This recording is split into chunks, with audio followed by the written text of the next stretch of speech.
définis comme des changements qui affectent l'humeur, la pensée ou le comportement d'une personne. Les maladies mentales ont aussi des répercussions dans la société. Le regard d'autrui, la considération culturelle, le choix des itinéraires thérapeutiques, des réalités et bien d'autres qui contribuent à la dégradation des troubles mentaux, nous dit Franck Kevina. Ils ont perdu l'équilibre mental et semblent vivre dans un autre monde. Ils sont partout, en errance dans les rues ou ici en conversation avec cette psychologue à l'hôpital Jamo de Yaoundé. En Afrique, on n'a pas ce comportement-là d'emmener les malades à l'hôpital. On se dit non, c'est la sorcellerie, non, on a trempé quelque part. Pourtant, ce sont des personnes qu'on peut soigner. Car la société les a souvent écartés. Pour les spécialistes de la santé communautaire et autres psychiatres, ce sont pourtant des malades à part entière qui souffrent de pathologies normales. Ce patient, on a l'impression qu'il est habité, qu'il parle avec les dieux, qu'il a son monde. Et on va vouloir l'exorciser. J'ai toujours dit, les itinéraires thérapeutiques doivent commencer par le biologique. Car le traitement contre les maladies mentales n'est pas que médical. Il est également psychologique et social.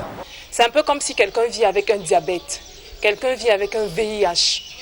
C'est pas pour autant qu'on va taxer cette personne tout le temps de diabétique ou bien de sidéen. Les familles, beaucoup d'entre elles par expérience, préfèrent délaisser en même la honte de cette personne. Pendant le temps qu'on l'abandonne, qu'on a honte parce qu'il crie, parce qu'il se déshabille, parce qu'il saute, parce que la maladie ne fait que s'enfoncer. Si ce patient souffre d'un trouble bipolaire causé par un trop-plein de dopamine, une substance produite par les neurones, ces deux jeunes subissent, eux, les effets de la consommation des substances psychotropes.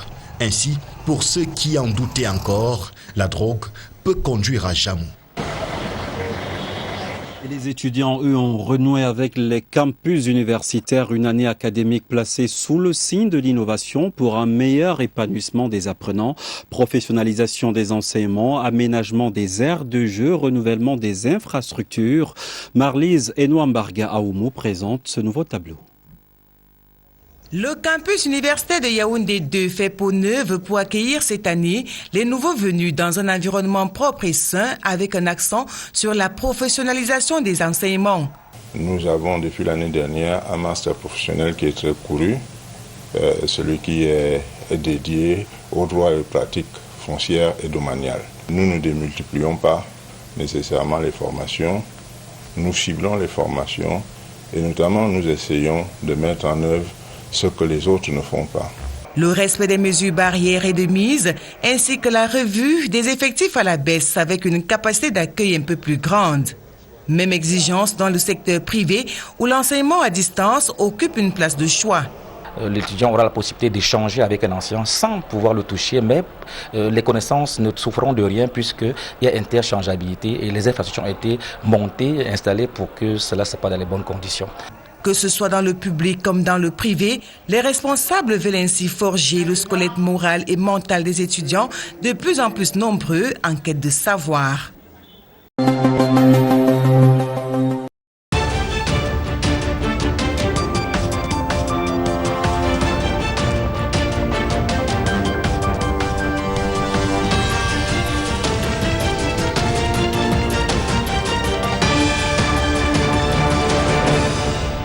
Bonjour et merci à tous d'être au rendez-vous de cette édition. Aujourd'hui, 11 octobre 2021, la communauté mondiale célèbre la journée de la fille, une occasion pour relancer le débat sur l'égalité des sexes. La ministre des Affaires sociales et de la microfinance s'est adressée aux Béninois à la veille de la célébration et voici un extrait de ses propos qui met l'accent sur les efforts du gouvernement en faveur des filles au Bénin.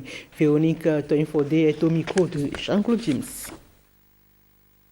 Cette journée offre l'occasion pour les acteurs intervenant dans la promotion et la protection de la jeune fille, future femme, de faire le bilan des actions menées, les écarts observés dans la mise en œuvre des engagements pris et de réfléchir à des stratégies de résolution des écarts, à des mesures de renforcement et d'accélération des actions. Depuis 2016, le gouvernement de son Excellence, le président Patrice Talon, a introduit plusieurs réformes dont l'objectif est d'assurer aux jeunes filles l'éclosion de leur potentiel, leur développement et leur épanouissement.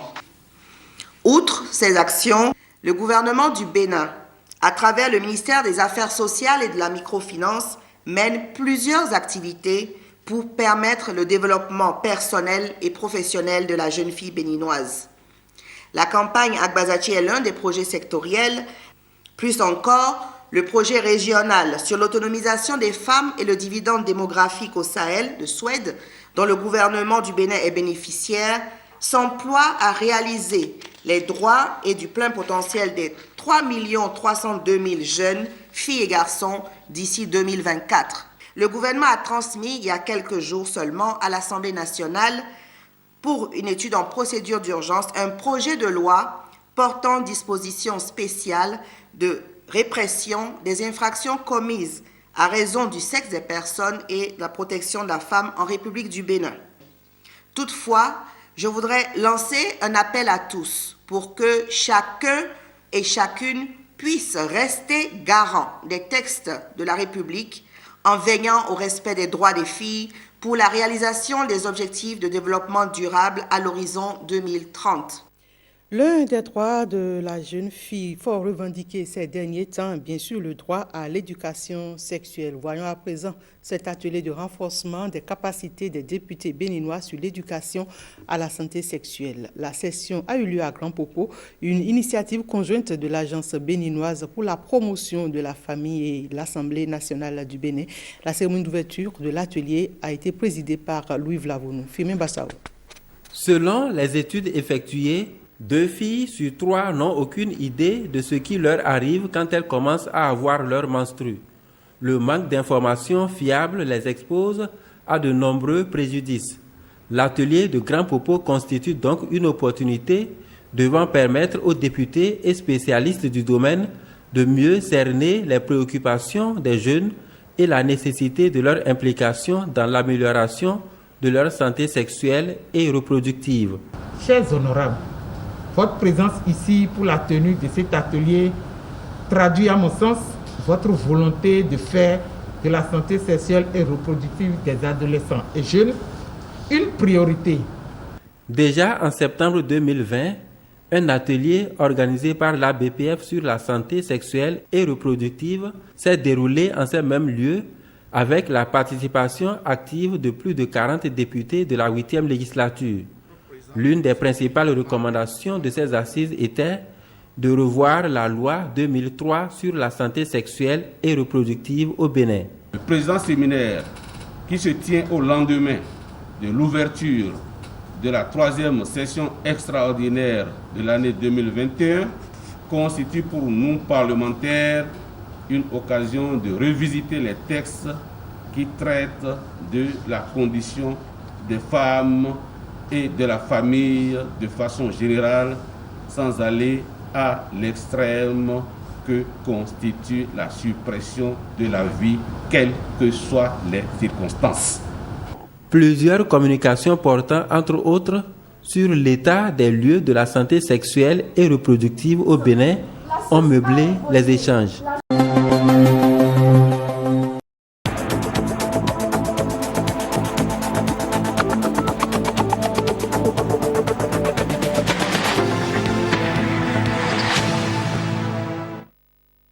Forum économique Italie-Afrique. À présent, le ministre de la Coopération internationale et de la promotion du partenariat public-privé a invité les hommes d'affaires de tous les horizons à investir au Congo.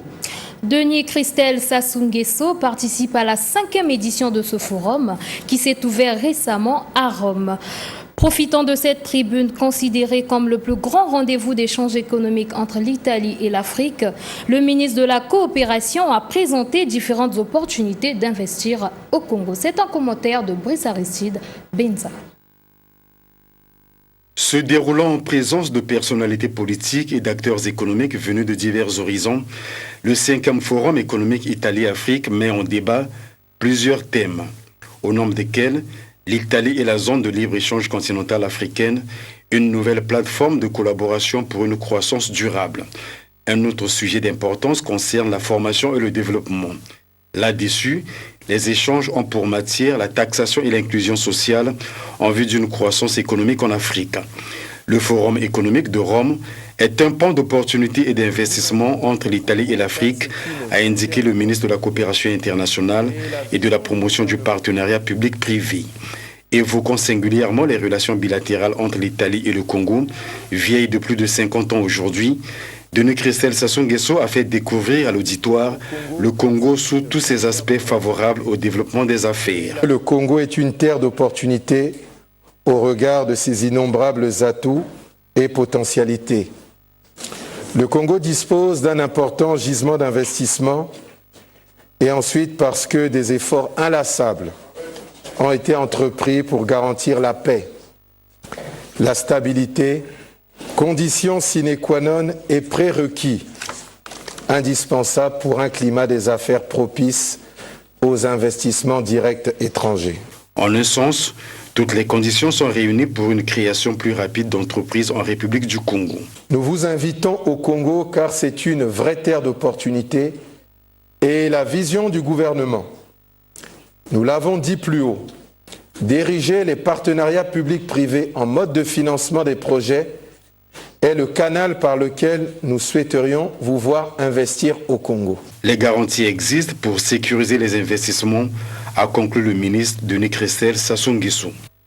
Et parlons encore de la République du Congo dans cette édition. Et cette fois-ci, c'est pour vous signaler que ce pays dispose désormais d'une zone agricole protégée située en haut dans les plateaux. 140 hectares sur lesquels travaillent 164 actifs issus des groupements. Herman Babiessa pour les détails. Sur cette terre fertile du village Kouraté vont se développer maintenant des activités agropastorales couvrant une étendue de 140 hectares aménagée par l'État. Ouvrant officiellement cette zone agricole protégée, le ministre de l'Agriculture, de l'Élevage et de la Pêche, Paul Valentin Gobo, s'est apaisanti sur son fonctionnement et les attentes. Beaucoup de Congolais se sont essayés à l'élevage et ont fini par abandonner parce qu'ils ont été confrontés au problème de l'aliment de bétail. Qui dit aliment de bétail dit maïs. Qui dit aliment de bétail dit soja, dit sorgho, dit niébé. Donc, aider le chef de l'État à contribuer à la réduction des importations, c'est aussi augmenter la production de ces intrants, du maïs, du soja. Et donc, si vous prenez pas mal de produits que nous consommons, vous allez voir qu'on a des difficultés égales. Alors, pour y répondre, nous avons pensé que nous devons d'abord appuyer ceux qui produisent. Donc, la création de cette zone contribue à cela. Permettre à ceux qui doivent nous aider à avoir du maïs, du soja, du sorgho, plus de manioc, de foufou moins cher, de la pomme de terre, etc., à travailler dans de meilleures conditions. Avec ce matériel agricole destiné aux 10 groupements, les conditions de travail sont améliorées. Nous n'avons jamais vécu dans notre contrée une telle activité. Je suis très content que les gens travaillent d'arrache-pied. Parce que notre vision, c'est faire une grande production.